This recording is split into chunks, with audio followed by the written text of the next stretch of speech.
সময় যেহেতু কম, আল্লাহর একজন ওলি ছিলেন, আল্লাহওয়ালা একজন বান্দা ছিলেন মালিক বিন দিনার রহমতুল্লাহ আলাইহি। গভীর মনোযোগ, আলোচনার মধ্যে প্রবেশ করতেছি। মালিক বিন দিনার রহমতুল্লাহ আলাইহি হজ করতে গেছে, কিন্তু হজ করার পরে বাড়িতে ফেরে না। তার মনের মধ্যে বড় টেনশন, আমার হজটা কবুল হলো কিনা এটা না জানা পর্যন্ত আমি বাড়িতে যাব না। সুবহানাল্লাহ বলেন, আরো জোরে বলেন। আমার প্রিয় বন্ধুগণ, মুসলমান ভাইরা, গভীর মনোযোগ। সময় যেহেতু কম, কোনো দিকে যাওয়ার সুযোগ নাই, সংক্ষিপ্ত করে কথা বলার পরে বিদানে চলে যাব।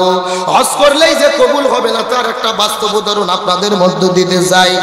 হযরত মালিক বিন দিনার রহমতুল্লাহ আলাইহি তিনি হজ করার পরে বাড়ির মধ্যে ফেরত আসে না, ওই কাবা ঘরের চতুর্পাশেই তিনি বসবাস করে মক্কার ভেতরে।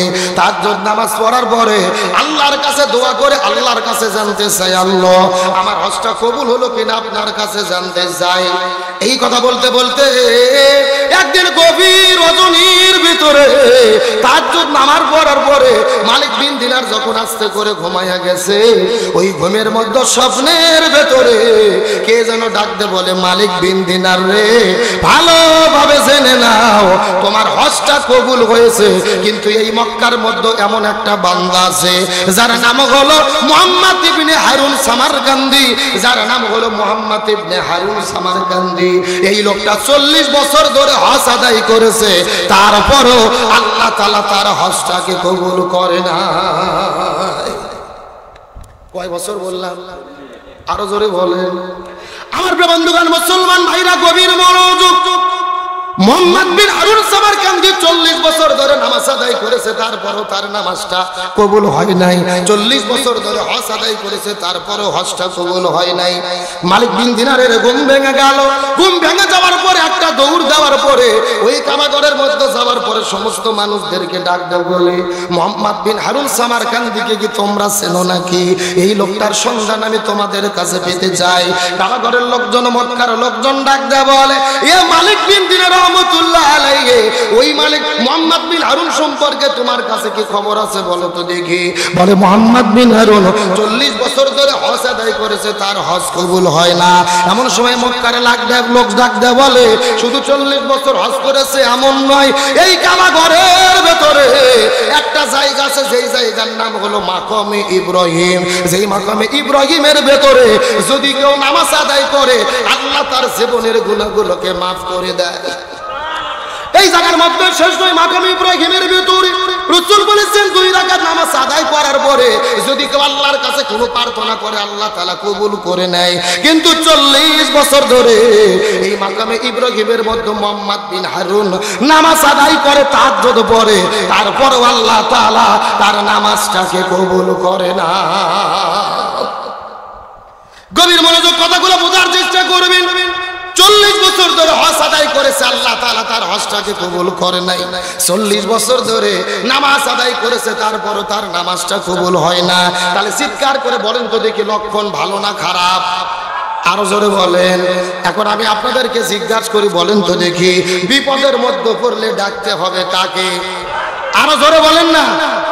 এই পেছনের ভাই, মুসলমান হওয়ার একজন মুসলমান মরলে ইন্না লিল্লাহ বলবা, কিন্তু জল্লাদ শাহজাহান মরে গেল, মানুষ ইন্না লিল্লাহ না বলে আলহামদুলিল্লাহ বলে, কারণ কি? এই জল্লাদ শাহজাহান তো সেই ব্যক্তি যিনি অসংখ্য উলামায়ে কিরামের গলার মধ্যে ফাঁসির দড়ি ঝুলিয়েছে। জামাত ইসলামের আমির মতিউর রহমান নিজামী, আলী হাসান মোহাম্মদ মুজাহিদ, আব্দুল কাদের মোল্লা, সালাউদ্দিন কাদের শাকা চৌধুরী সহ 1 নয় 2 নয় 60 জন ব্যক্তি গলার মধ্যে ফাঁসির দড়ি ঝুলাইয়া তিনি বলেছিল, এদের গলায় ফাঁসির দড়ি দিয়ে আমি সবচাইতে বেশি আনন্দিত হয়েছি। আজকে এই মানুষগুলোর গলায় ফাঁসির দড়ি দিয়ে তিনি আনন্দ হলো, আর তার হৃদয়ে মানুষ খুশি না হয়ে আলহামদুলিল্লাহ, দুঃখিত না হয়ে খুশিতে আলহামদুলিল্লাহ বলতেছে।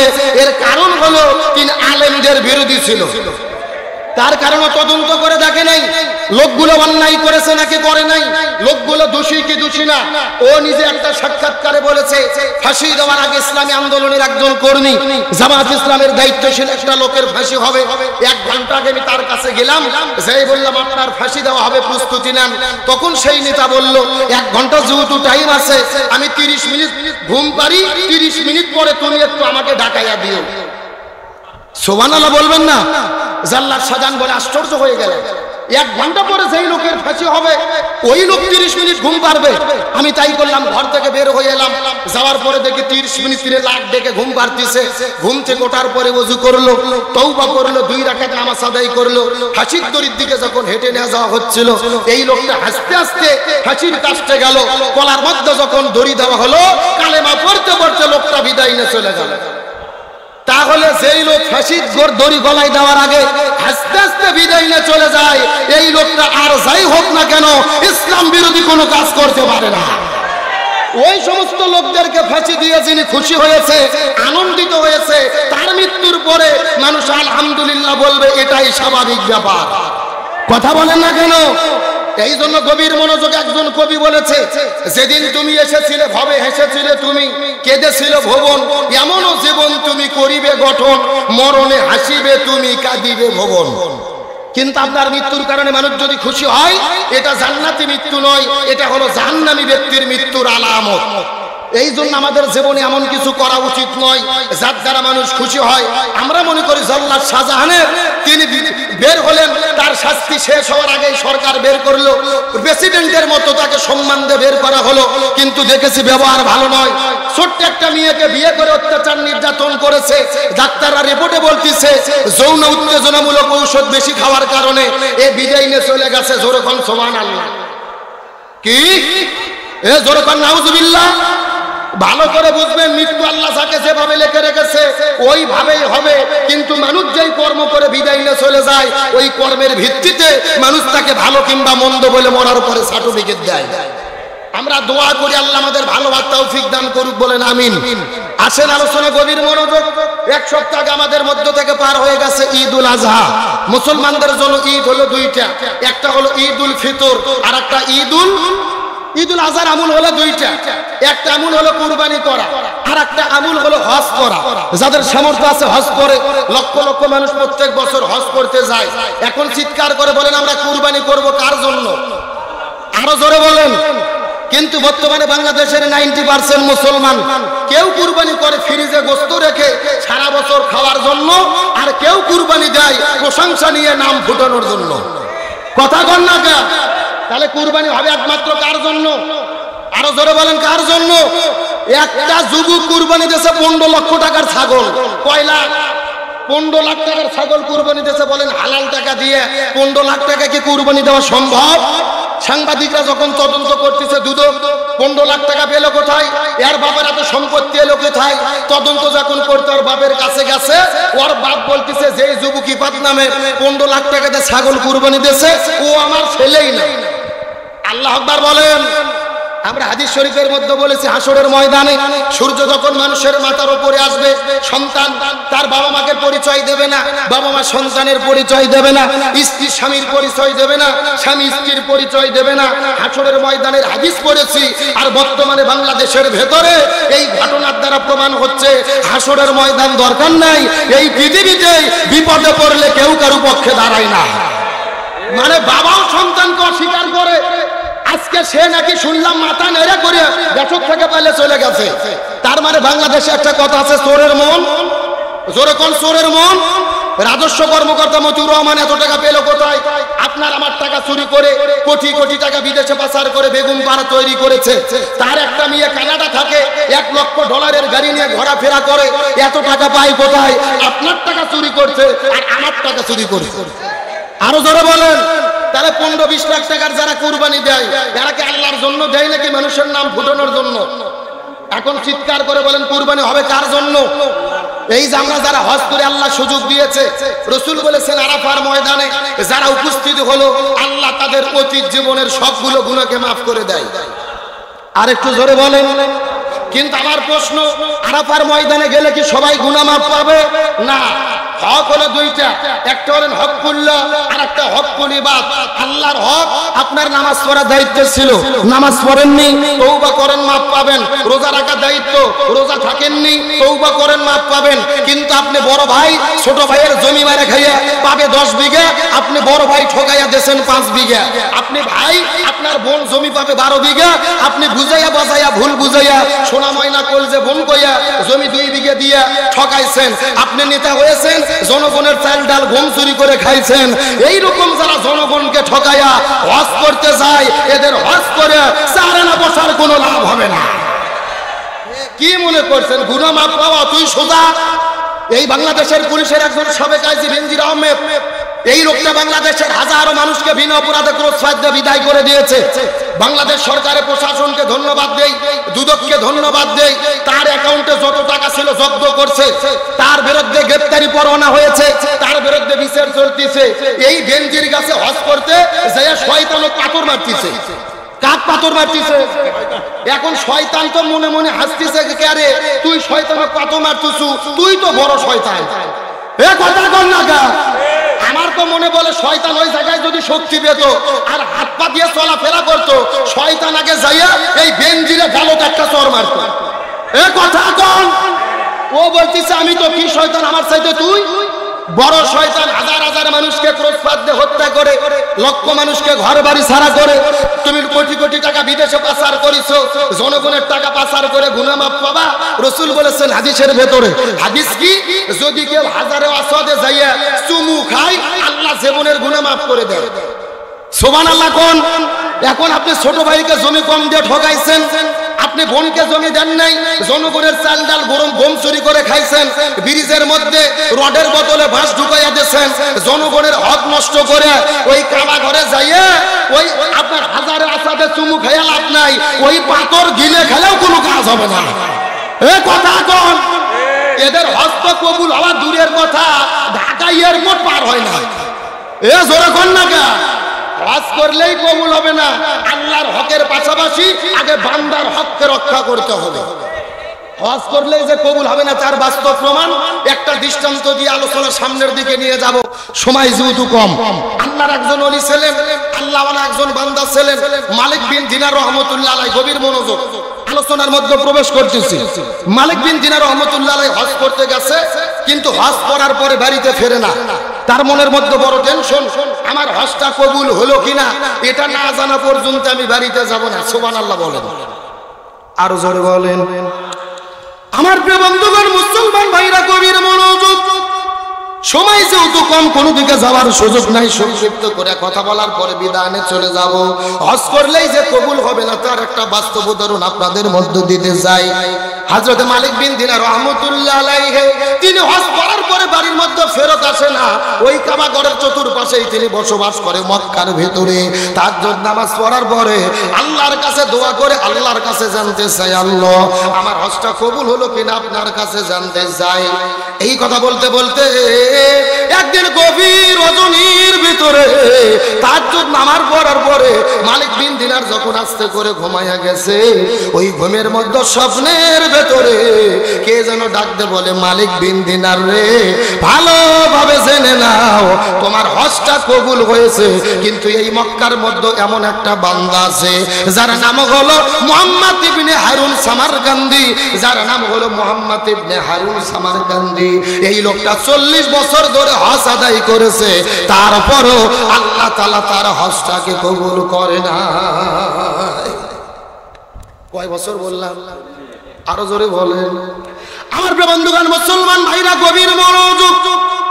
মুহাম্মদ বিন হারুন সামারকান্দি 40 বছর ধরে নামাজ আদায় করেছে, তারপরও তার নামাজটা কবুল হয় নাই। 40 বছর ধরে হজ আদায় করেছে, তারপরও হজটা কবুল হয় নাই। মালিক বিন দিনারের ঘুম ভেঙে গেল। ঘুম ভেঙে যাওয়ার পরে একটা দৌড় দেওয়ার পরে ওই কাবাঘরের মধ্যে যাওয়ার পরে সমস্ত মানুষদেরকে ডাক দাও বলে, মুহাম্মদ বিন হারুন সামারকান্দিকে কি তোমরা চেনো নাকি? এই লোকটার সন্ধান আমি তোমাদের কাছে পেতে চাই। কাবাঘরের লোকজন, মক্কার লোকজন ডাক দেয় বলে, এ মালিক বিন দিনার রহমাতুল্লাহ আলাইহি, ওই মালিক মুহাম্মদ বিন হারুন সম্পর্কে তোমার কাছে কি খবর আছে বলো তো দেখি। বলে, মুহাম্মদ বিন হারুন 40 বছর ধরে হজ আদায় করেছে, তার হজ কবুল হয় না।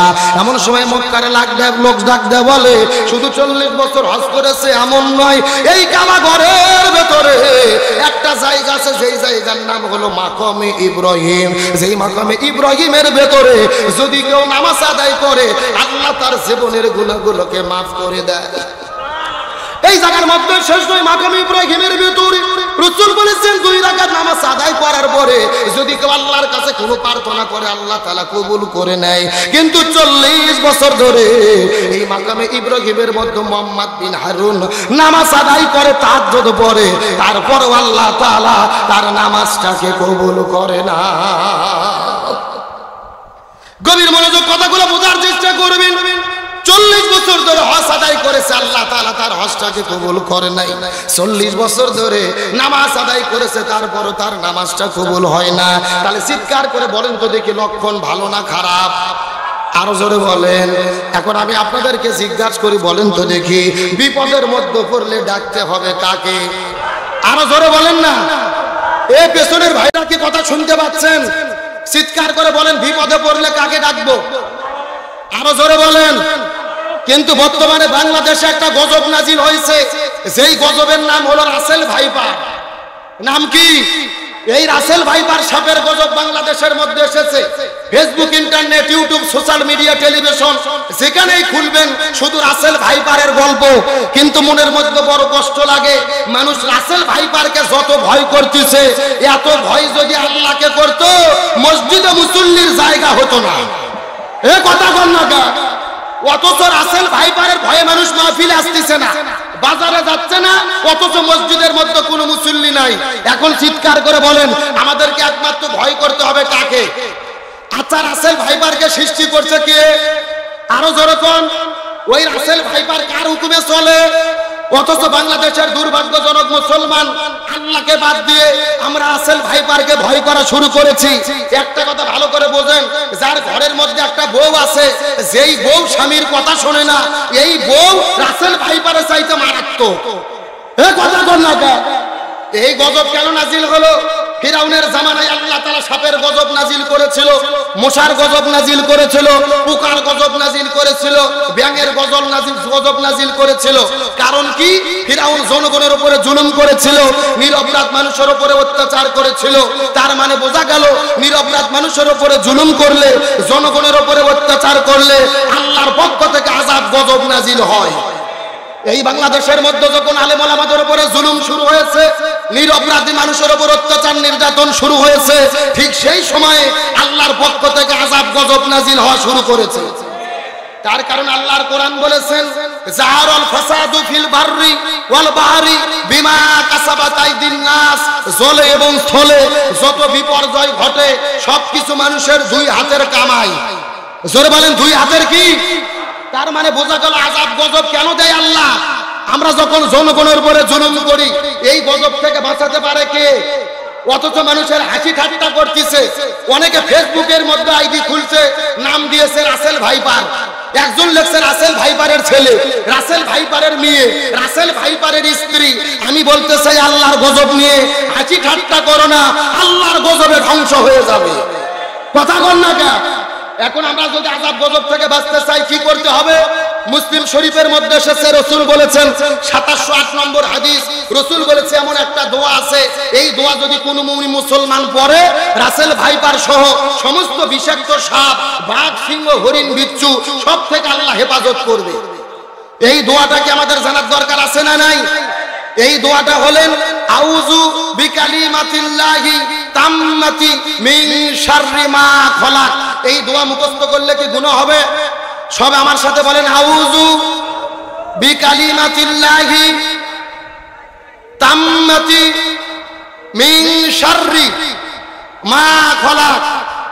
এই দোয়াটা যদি আমরা ইমানদার মুসলমানেরা পড়তে পারি, শুধুমাত্র রাসেল ভাইপার নয়, সমস্ত আযাব গজব থেকে হেফাজত করবে কে?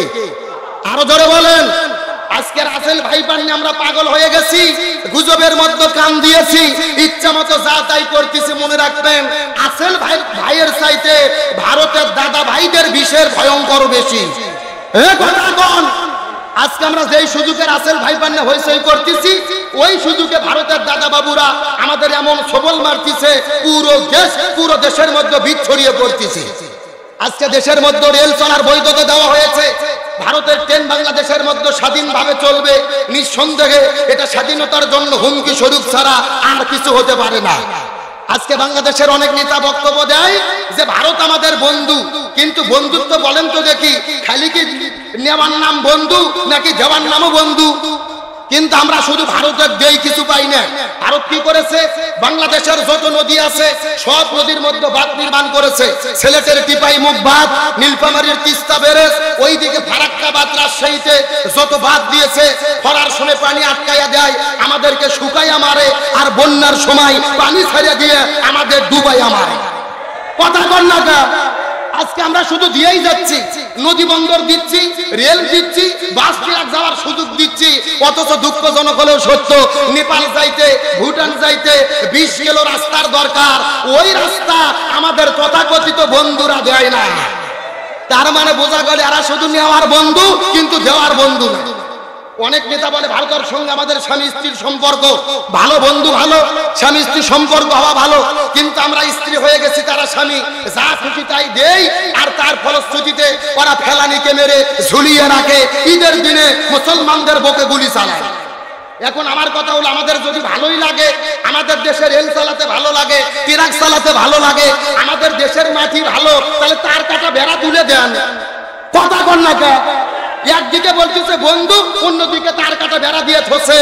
তার মানে বোঝা গেল ওরা বাংলাদেশের মাটিকে ভালোবাসে, বাংলাদেশের মানুষকে ভালোবাসে না। আর এটা কখনো বন্ধুত্বের পরিচয় হতে পারে? তার মানে বোঝা গেল রাসেল ভাইপারের চাইতে দাদা বাবুদের ভাইপাদের শত্রুতা ভয়ঙ্কর, বিষাক্ত, বড় বেশি। আজকে আমাদের সচেতন হতে হবে। তাহলে চিৎকার করে বলেন, জীবনের গুনাহ কে মাফ করবে? লোকটা কয় বছর হজ করছে, কয় বছর নামাজ পড়ছে, আমাদের কে রক্ষা করবে? আমার প্রিয় বন্ধুগণ, মুসলমান ভাইরা, গভীর মনোযোগ। হযরত মালিক বিন দিনার রাহমাতুল্লাহ আলাইহি বড় আশ্চর্য হয়ে গেল। 40 বছর ধরে লোকটা হজ আদায় করেছে, হজ কবুল হয় না, নামাজটাও কবুল হয় না। কোথায় পাওয়া যাবে? মুহাম্মদ বিন সামারকান্দিকে বলো তো, উমুক খেজুরের বাগানের ভেতরে মুহাম্মদ বিন সামারকান্দিকে খুঁজে পাওয়া যাবে। এই কথা বলার পরে মালিক বিন দিনার রাহমাতুল্লাহ আলাইহি ওই খেজুরের বাগানের মধ্যে যাওয়ার পরে লক্ষ্য করে দেখে, ওই খেজুরের বাগানের ভেতরে ওই লোকটা নামাজ আদায় করতেছে, ওই মুহাম্মদ বিন সামারকান্দি নামাজ আদায় করতেছে। লক্ষ্য করে দেখে তার হাতের মধ্য থেকে হাত পুরোটাই কাটা। আল্লাহু আকবার বলেন। লোকটার যখন নামাজ শেষ হয়ে গেল, মালিক বিন দিনার রাহমাতুল্লাহ আলাইহি ওই লোকটাকে ডাকতে বলে, এ মুহাম্মদ বিন হারুন সামারকান্দি, তুমি নাকি 40 বছর ধরে হজ আদায় করতেছো, তারপরে আল্লাহ তাআলা তোমার হজটাকে কবুল করে নাই।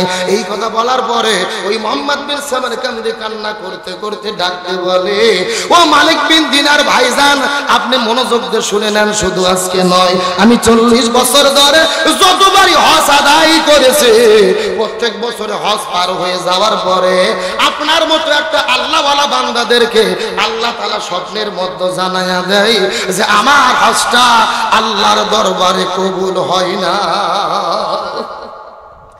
এই কথা বলার পরে মালিক বিন দিনার রাহমাতুল্লাহ আলাইহি ডাকতে বলে, তুমি তো 40 বছর ধরে হজ আদায় করলে, তারপরে তোমার হজটা কেন কবুল হলো না? তার কারণ জানতে চাই।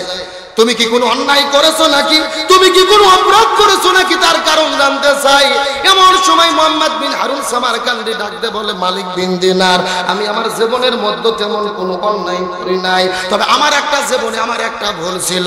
সেই ভুলটা হলো, আজ থেকে 40 বছর আগে আমি তখন নিশাদ্রব্য পান করতাম, আমি তখন মদ পান করতাম। নিশাদ্রব্য পান করার পরে যখন রাতের বেলা বাড়িতে গেলাম, ওই দিন ছিল শাবান মাসের 30 তারিখে, পরের দিন রমজান মাস শুরু হবে, রমজান মাসে রোজা থাকা লাগবে, মানুষেরা চলে গেছেন তারাবি নামাজ আদায় করতে। আমি নিশাদ্রব্য পান করে মদ্য পাগল অবস্থায় আমি যখন আস্তে করে ঘরের মধ্যে ঢুকলাম, ঘরের মধ্যে ঢোকার পরে আমার মাও আমার কাছে এসে ডাকতে বলে, কুলাঙ্গার সন্তান, তুই কি কুলাঙ্গার সন্তানের? হাজার হাজার মানুষেরা তাহাজ্জুদ নামাজ পড়ে, তারাবির নামাজ আদায় করে, আগামী কাল থেকে রমজান মাস শুরু হবে, আর তুই কেন নামাজ পড়লি না? তুই মদ পান করে পাগল হলি। এই কথা বলার পরে আমার মা যখন আমাকে ধরে টেনা হাসরা শুরু করলো, আমাকে সরতাপ্পর মারা শুরু করে দিল। এমন সময় আমি আমার মাকে এমন জোরে একটা হাসকা দিয়ে টান মেরেছি, মাকে ছিটকে ফেলে দিয়েছে। পাশে ছিল একটা হাসেল, পাশে ছিল চুলা, যে চুলার মধ্যে আমার মা রুটি ভাজতেছিল। আমি আমার মাকে যখন ধাক্কা দিয়েছে, আমার মা ওই জায়গার মধ্য থেকে উঠে গিয়ে ওই চুলার মধ্যে পড়ে আমার মায়ের শরীরের মধ্যে দাউ দাউ করে আগুন জ্বলা শুরু হয়েছে। আমার বন্ধুগণ, মুসলমান ভাইরা, গভীর মনোযোগ। মুহাম্মদ বিন সামারকান্দি ডাকতে বলে, মালিক বিন দিনার, এই ঘটনা ঘটার পর আমার স্ত্রী আমার কাছে চলে আসলো। আমাকে একটা ধাক্কা দেওয়ার পরে ঘরের মধ্যে নিয়ে যাওয়ার পরে ঘরের দরজা জানালা সব লেগে দিল। আমি তো মদ পান করা অবস্থায় ছিলাম, আমি ঘরের মধ্যে শুয়ে গেছি। হঠাৎ করে নিশাদ্রব্য পান করে মদ্যপ অবস্থায় ঘুমিয়ে পড়লাম। সকালবেলা ঘুম থেকে ওঠার পরে স্ত্রী ঘরের মধ্যে আসার পরে ডাকতে বলে, এ কুলাঙ্গার স্বামী, তোমার মতো স্বামীর আমার বাড়ির মধ্যে দরকার নাই। আমি তোমার ভাত খাবো না, তুমি আমাকে ডিভোর্স দিয়ে দাও, আমি তোমার সঙ্গে সংসার করতে চাই না। আমি ডাকতে বললাম, প্রাণের বিবি, তোমার কি হয়েছে, তার কারণটাকে বলো তো দেখি, রাতের বেলা কি করেছি? স্ত্রী ডাকতে বলে, স্বামী গো, তুমি তোমার মাকে ধাক্কা মেরে আগুনের মধ্যে ফেলে দিলে। ওই গভীর রজনীতে আগুনটা তোমার মায়ের কাপড়ের মধ্যে লাগার পরে আগুন জ্বলতে জ্বলতে তোমার মা গভীর রজনীতে আগুনে পুড়ে পুড়ে কঙ্কাল হয়ে পৃথিবী থেকে বিদায় নিয়ে চলে গেছে। তুমি তোমার জন্মদাতা মাকে আগুনে পুড়িয়ে জমিন থেকে বিদায় করে দিয়েছো। তোমার মতো কুলাঙ্গার স্বামীর ভাত খাবো না, তোমার মতো কুলাঙ্গার স্বামীর সংসার করতে পারবা। চতুর্দিক থেকে হাজার হাজার মানুষেরা এই খবর শোনার পরে লক্ষ লক্ষ মানুষেরা আমার বাড়িতে আসার পরে আমাকে কুলাঙ্গার বলে বলে সবাই গালি দিতে থাকে। আমি তখন কি করব, আমার করার মতো তো কোনো সুযোগ নাই। স্ত্রী ওই সময় আমাকে ডিভোর্স লেটার দেওয়ার পরে আমার কাছ থেকে যখন চলে গেল, আমি তখন হাতের মধ্যে একটা দাও নেওয়ার পরে আমার নিজের হাতের মধ্যে আঘাত করে শরীর থেকে হাতটা কেটে ফেলেছি। আমার যত সম্পদ ছিল, টাকা পয়সা ছিল, আমি গরিবদের মধ্যে দান সাদকা করে দিয়েছি। সেই 40 বছর আগে সব টাকা গরিবদের মধ্যে দান করে দেওয়ার পরে আমি মক্কা মদিনায় সফর করতে এসেছি। আমি নিয়াত করেছি, আল্লাহ যতদিন আমাকে মাফ না করবে আমি ততদিন পর্যন্ত এই মক্কা ছেড়ে দেশে যাব না। আমার বন্ধুগণ, মুসলমান ভাইরা, গভীর মনোযোগ। এই কথা যখন মোহাম্মদ বিন সামারকান্দি যখন আমার মালিক বিন দিনারকে যখন ঘটনাটা বলতেছে, মালিক বিন দিনার রহমতুল্লাহ আলাইহি কান্না করতে করতে তার চোখ থেকে পানি বের হয়ে দাড়ি মোবারক ভিজে ভিজে চলে যায়। ডাকতে বলে, কুলাঙ্গার সন্তান, এমন সন্তান তো দুনিয়ার মধ্যে কোনোদিন দেখি নাই। নিজের মাকে ধাক্কা মেরে আগুনের মধ্যে ফেলে দিয়ে বিদায় করে দিতে পারে। কোন সন্তানকে তুমি আগুনের মধ্যে, কোন মাকে বিদায় করে দিয়েছো? যেই মা সারা দুনিয়ার মধ্যে তুমি আসতে পারতে না, যেই মা সারা দুনিয়ার আলোর মুখ তুমি দেখতে পারতে না, ওই মায়ের সঙ্গে বেদবি করেছো। এই মা তো এমন একজন মা। আমার নবীজির কাছে একটা সাহাবী যাওয়ার পরে জিজ্ঞেস করে বলে, ইয়া রাসূলুল্লাহ, আমি খেদমত করব কার? রাসূল বললেন, তোমার মার। আমি খেদমত করব কার? রাসূল বললেন, তোমার মার। আমি খেদমত করব কার? রাসূল বললেন, তোমার মার। এক নয়, দুই নয়, আমার নবীজি মার কথা 3 বার বলার পরে চতুর্থবার যাই বললেন, তুমি খেদমত করবা তোমার বাবার। আমার মার সম্মান আল্লাহ কয়বার বৃদ্ধি করে দিলেন রাসূল? আরো জোরে বলেন। এই হাদিসটানে মুহাদ্দিস গুনগুন ব্যাখ্যা করা শুরু করে দিয়েছে। আমার নবীজি কেন 3 বার মায়ের কথা বললো? আমার নবীজি কেন 3 বার মায়ের কথা বললো? কারণটা কি? এই সম্পর্কে মুহাদ্দিস গুন ব্যাখ্যা করে বলে, 3 বার মায়ের কথা বলার কারণ হলো, আমার মা, আপনি যখন আপনার মায়ের পেটের মধ্যে ছিলেন, আমি যখন আমার মায়ের পেটের মধ্যে ছিলাম, প্রত্যেকটা সন্তান যখন মায়ের পেটের মধ্যে বড় হতে থাকে, যখন 6 মাস বয়স পার হয়ে যায়, 7, 8, 9 মাসে এই 3টা মাস সন্তানগুলো মায়ের পেটের ভেতরে সব চাইতে বেশি কষ্ট দিতে থাকে। এই পৃথিবীর চিকিৎসা বিজ্ঞানী গুণ বলেন, 6 মাস যখন সন্তানের পেটের মধ্যে বয়স হয়ে যায়, এই সন্তানের কিন্তু মাথা থাকে নিচের দিকে, আর পা থাকে কিন্তু মায়ের গর্ভের মধ্যে উপর দিকে। 6 মাস যখন বয়স হয়ে যায়, সন্তানের পাটা মার কলিজা যেখানে থাকে, ওই কলিজা বরাবর সন্তানের পাটা লেগে যায়। 6 মাস যখন সন্তান পেটের মধ্যে বয়স হয়ে গেল, মায়ের কলিজা বরাবর সন্তানের পাটা লেগে যায়। প্রত্যেক দিন 10 বার 15 বার, দিন বা 10 বার 100 বার পর্যন্ত সন্তান মায়ের কলিজায় লাথি মারতে থাকে। এই পৃথিবীর চিকিৎসা বিজ্ঞানীগণ বলেন, এই দুনিয়ার মধ্যে কোন জীবিত মানুষকে কলিজার মধ্যে যদি আঘাত করা হয়, ওই মানুষটা দুনিয়ার মধ্যে বাঁচার কথা নয়। কিন্তু তাদের গবেষণা বড় ফেল হয়ে গেছে। ডাক্তাররা ডাকতে বলে, এই 6 মাস থেকে 9 মাস পর্যন্ত এই 3 মাস যেই সন্তান যেই মায়ের কলিজার মধ্যে বেশি আঘাত করে রে, যেই মা সন্তানের কলিজায় বেশি আঘাত করে, ওই সন্তানের সঙ্গে ওই মায়ের ভালোবাসা সম্পর্ক আল্লাহ তত বৃদ্ধি করে দেয়। লিল্লাহ তাকবীর। আমার বন্ধুগণ, মুসলমান ভাইরা, গভীর মনোযোগ। এই জন্য মুহাদ্দিসগণ বলেন, 1 নম্বরে আমার নবী নবীজি মার কথা বলে মায়ের সম্মানটাকে বৃদ্ধি করে দিলেন। 2 নম্বর কারণ হলো ওই সন্তান যখন পৃথিবীতে আগমন করবে, মায়ের গর্ভের মধ্য থেকে যখন সন্তান আগমন করবে, ওই মায়ের ছোট্ট পেটের মধ্য থেকে, ছোট্ট জরায়ুর মধ্য থেকে সন্তান যখন জমিনের মধ্যে আসে, কিন্তু 3টা পর্দা তাদেরকে ভেদ করতে হয়। প্রত্যেকটা সন্তান 3টা পর্দা ভেদ করে পৃথিবীর মধ্যে আসে। মুহাদ্দিসগণ বলেন এই পর্দাগুলো যদি এই দুনিয়ার কোনো মানুষ কেটে ফেলতো, ওই মা দুনিয়ার মধ্যে বাঁচতে পারতো না। কিন্তু একে একে 3টা পর্দা ভেদ করে সন্তান পৃথিবীতে আসে। সন্তান জন্ম দেওয়ার সময় একজন মা 2 বালতি 2.5 বালতি পরিমাণ নিজের শরীরে রক্তগুলো ফেলে দেয় রে। এই যে 3টা পর্দা ভেদ করে সন্তান পৃথিবীর মধ্যে আগমন করে, আর 3 বার সবচাইতে বেশি কষ্ট হয়। তার কারণ হলো ডাক্তাররা বলেছেন এই পৃথিবীর মধ্যে সবচাইতে কষ্টের কাম হলো সন্তান ডেলিভারি করা, সন্তান প্রসব করা। আর প্রত্যেকটা সন্তান 3টা পর্দা ভেদ করে এই জমিনের মধ্যে আগমন করে। এই জন্য আমার নবীজি 1 নয় 2 নয় মায়ের সম্মানকে 3 বার বৃদ্ধি করে দিয়েছে। আমার নবীজি মায়ের কথা কেন 3 বার বললেন? 1 নম্বর 3 মাস মায়েরা বেশি কষ্ট করে, 2 নম্বর 3টা পর্দা ভেদ করে সন্তান পৃথিবীর মধ্যে চলে আসে। আর 3 নম্বর কারণ হলো এই সন্তান পৃথিবীতে আসার পরে 3 বছর মায়েদের সবচাইতে বেশি কষ্ট করতে হয়। বাবা তো মায়ের সঙ্গে আমার মিলামিশা করি, আনন্দ ফুর্তি করে বাবার দায়িত্ব শেষ হয়ে যায়। কিন্তু সন্তান পৃথিবীতে আসার পরে মা বেশি টেনশন করে, মা বেশি কষ্ট করে। ডাক্তাররা বলেছেন সন্তান যখন মা প্রসব করে এত যন্ত্রণা হয়, এত কষ্ট হয়, 90% মারা সন্তান প্রসব করার পরে অজ্ঞান হয়ে যায়। সন্তান যখন প্রসব করার সঙ্গে সঙ্গে মা অজ্ঞান হয়ে যায়, সেন্সলেস হয়ে যায়, মনে হয় সন্তানটা মাথা পৃথিবী থেকে বিদায় নিয়ে চলে গেছে। কিন্তু ডাক্তারদের পরীক্ষা বড় ফেল হয়ে গেছে। তারা বর্ণনা করে বলে সন্তান জমিনের মধ্যে আসার পরে একবার যখন মা মা বলে কান্না করে, ওই সন্তানগুলোকে দ্রুত গতিতে নামার পরে ওই মায়ের বুকের সঙ্গে যখন লাগায়া দেয়, মনে হয় আমার আল্লাহ তাআলা ওই মৃত মাটাকে সঙ্গে সঙ্গে জীবিত করে দেয়। এই জন্য মা জমিনের মধ্যে সন্তান প্রসবের পরে 3 বছর বেশি কষ্ট করি। সন্তান জমিনের মধ্যে আসার পরে সন্তান দিনের বেলাও ঘুমায় না, রাতের বেলাও ঘুমায় না। প্রত্যেকটা মা সন্তান প্রসবের পরে দেখবেন 40 দিন পর্যন্ত ওই মায়ের কাছে ওই মেয়ের মাও থাকে, দাদি থাকে, নানি থাকে, খালা থাকে, ফুফু থাকে, ওই সন্তানকে একটু দেখে রাখার জন্য। রাতের বেলা ঘুমায় না, দিনের বেলা ঘুমায় না। দাদি নানিগুলো তার ওই মায়ের কাছে একটু রাতের বেলা ঘুমায় এই সন্তানের দেখাশোনা করার জন্য।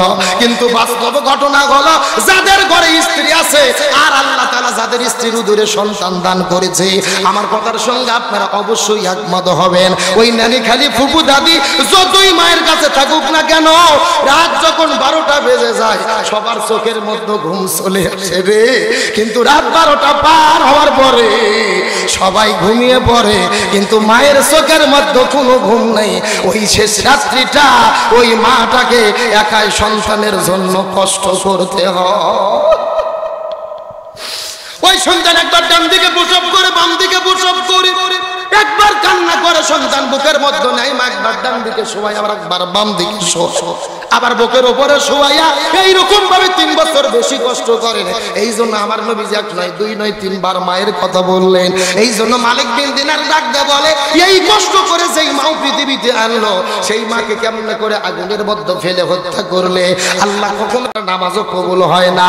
এই ঘটনার দ্বারা বোঝা গেল আমরা যদি সারা বছর ইবাদত বন্দেগী করি আর লক্ষ লক্ষ কোটি টাকার যদি মালিক হই, কিন্তু ছোট ভাইকে ঠকাই, বোনকে ঠকাই, জনগণের চাল ডাল গম চুরি করে খাই, আর জনগণকে ঠকানোর পরে একবার কেন আমরা 40 বার কেন 1000 বার যদি হজ করি, এই হজ দিয়ে আল্লাহর দরবারে 4 আনা পয়সার কোনো লাভ হতে পারে না।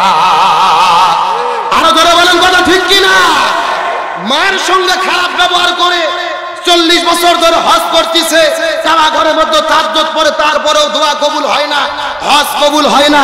অথচ ভাইয়ের সঙ্গে খারাপ ব্যবহার করে, জমি দেয় না, বোনকে ঠকায়, পিতামাতার সঙ্গে খারাপ ব্যবহার করে, প্রতি বছর হজ করে।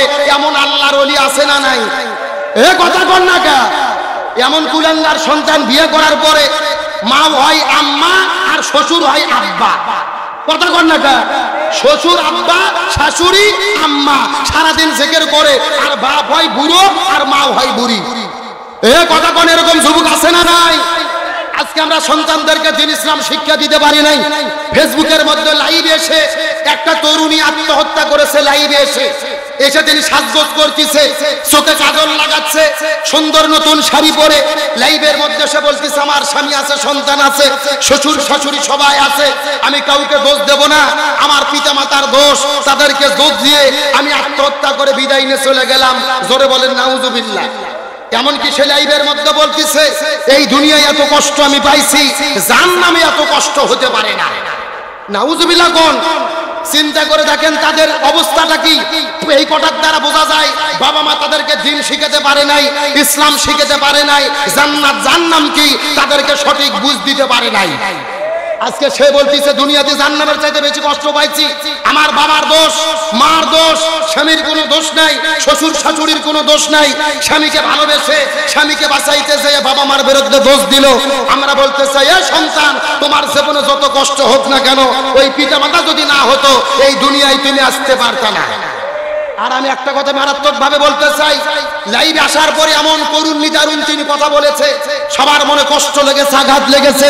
কিন্তু আমি একটা কথা বলতে চাই, যত বিপদ বালা মুসিবত হোক না কেন, সুইসাইড আত্মহত্যা কোনোদিন কোনো সমাধান হতে পারে না। আরো জোরে বলেন, যত বিপদ বালা মুসিবত হোক সবুর করতে হবে, কার হুকুম? রাসূল বলেছেন হাদিস শরীফের ভেতরে, আত্মহত্যা করলেন মানে বেঁচে গেলেন তা নয়, আত্মহত্যা করলেন মানে আপনি জাহান্নামের মধ্যে ঢুকে গেলেন। তার দলিল আবু দাউদ শরীফের হাদিসের মধ্যে রাসূল বলেছেন জাহান্নামী ব্যক্তির মৃত্যুর 6টা আলামত রয়েছে। জোরে বলেন কয়টা? এই 6টা আলামতের মধ্যে প্রথম নম্বর আলামত হলো আল ইনতিহারাত, যারা আত্মহত্যা করে মৃত্যুবরণ করে এরা জাহান্নামে যাবে। এখন বলেন নবীজির কথা কি মিথ্যা হতে পারে? সুতরাং আত্মহত্যা করা মানে জাহান্নামের মধ্যে নিজেকে শামিল করা। এই জন্য আত্মহত্যা করবেন না। যতই বিপদ বালা মুসিবত হোক, স্ত্রী কথা শোনে না, স্বামী কথা শোনে না, সংসারে শান্তি নাই, ব্যবসায় উন্নতি নাই। ওয়ালা নাবলুওয়ান্নাকুম বিশাইয়্যিম মিনাল খাউফি ওয়াল জুই ওয়া নাকসিম মিনাল আমওয়ালি ওয়াল আনফুসি ওয়াস সামারা ওয়া বাশশিরিস সাবিরিন। আল্লাহ বলতেছে আমি তোমাদের বিপদ বালা মুসিবত দিয়ে পরীক্ষা করব। সফল তো তারা যারা ধৈর্য ধারণ করবে, সবুর করবে। এই জন্য ইমানদার যারা হবে, আল্লাহর সঙ্গে যাদের সম্পর্ক আছে, এই দুনিয়ার কোনো কষ্ট মনে হতে পারে না। এই জন্য যতই বিপদে পড়ি আত্মহত্যা নয়, সুইসাইড নয়, ভরসা করব কার উপরে? আরো জোরে বলেন, আল্লাহর উপরে যদি ভরসা করি, আল্লাহর পথে চলি, আমাদের কোনো ভয় নাই, কোনো টেনশন নেই। আলা খাউফুন আলাইহিম ওয়ালা হুম ইয়াহজানুন। সমস্ত বিপদ থেকে রক্ষা করবে কে? সুতরাং আল্লাহর পথে যেন আমরা অবিচল থাকতে পারি, সকলেই বলেন আমিন। তাহলে চিৎকার করে বলেন লোকটা কত বছর হজ করছে, নামাজ পড়ছে কয় বছর, তাও গুনাহ মাফ হলো না কার সঙ্গে খারাপ ব্যবহার করার জন্য? আরো জোরে বলেন। এখন আমি আপনাদেরকে বলতে চাই, ওই পিতা মাতার সঙ্গে কি আপনারা খারাপ ব্যবহার করবেন? জোরে বলেন করবেন? ওই পিতা মাতার সঙ্গে যেন আমরা ভালো ব্যবহার করতে পারি। আজকের আলোচনায় এটাই আমাদের শপথ হবে ইনশাআল্লাহ। তাহলে মালিক বিন দিনার ডাক দিয়ে বলতিছে তুমি যেই অন্যায় করছো তোমার জীবনের গুনাহ মাফ হবে। আমার প্রিয় বন্ধুগণ, মুসলমান ভাইরা গভীর মনোযোগ। মালিক বিন দিনার রাহমাতুল্লাহ আলাইহি যখন এই কথাটা বললেন তখন লোকটার মনটা আরো ভেঙে গেল। লোকটা বড় কষ্ট পাইল।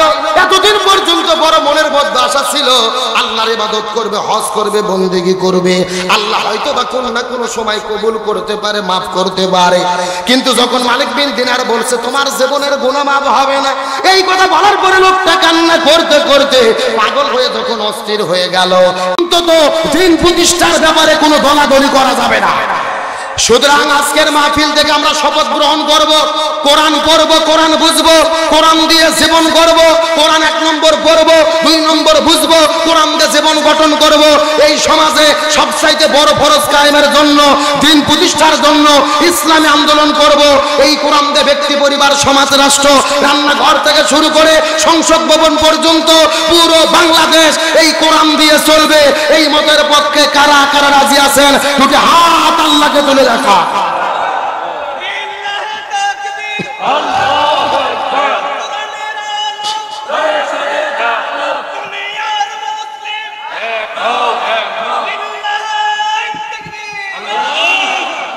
আল্লাহ কবুল করুক, বলেন আমিন। আপনাকে কষ্ট পাইলেন, মন খারাপ করলেন, তাহলে এই জমিনে দিন প্রতিষ্ঠার কাজ করা হলো সবচাইতে বড় দায়িত্ব। কতক্ষণ ঠিক কিনা? আর এই দিন প্রতিষ্ঠার কাজ করতে গেলে জেল জুলুম আসবে, ঘর বাড়ি ছাড়তে হবে, প্রয়োজনে ফাঁসির দড়িতে ঝুলতে হবে, তারপরও বাতিলের কাছে মাথা নত করা যাবে না। রাজি আছো মুসলমান? এখন আজকের মাহফিল থেকে আমি প্রথমেই বলেছি, আজকের মাহফিলে ওয়াজ শুরু হবে কিন্তু শেষ মানে বক্তা বেশি, ওয়াজের লাইন না উঠতি আর আজরাইল এসে হাজির। কতক্ষণ ঠিক কিনা? এই জন্য বলেছি আপনাদের একটা কথা বলতে চাই, আমার প্রিয় ভাই আইয়ুব আলী আনসারী এত বড় একটা মাহফিল করলো, বাংলাদেশের সব বড় বড় বক্তা এনেছে, এটা আপনার খুশি না বেজার? এই মাহফিল 25 বছর হোক, আপনারা চান কি চান না? কারা কারা চান না হাত তোলেন। এই 4-5 জন চান না? সত্য সত্য কারা কারা চান হাত তোলেন তো একটা বার দেখি। এই হাতগুলো বলতে গোটান, হাতগুলো একটু নাসারা করেন তো দেখি। আলহামদুলিল্লাহ, এখন হাতগুলো মুষ্টি করেন, চিৎকার করে বলেন ইয়া রাব্বাল আলামিন। আজকের মাহফিলকে আপনি কবুল করে নেন, এই মাহফিলের ওসিলা করে আমাদের সবাইকে মাফ করে দেন। এই মাহফিলে আমাদের সামর্থ্য মতো দান করার তৌফিক দেন, সকলে বলেন আমিন। এখন হাতগুলো মুষ্টি করেন, মুষ্টি। হ্যাঁ, এখন আস্তে আস্তে নামায়া নামায়া নামায়া পকেটে ঢুকান। কেন?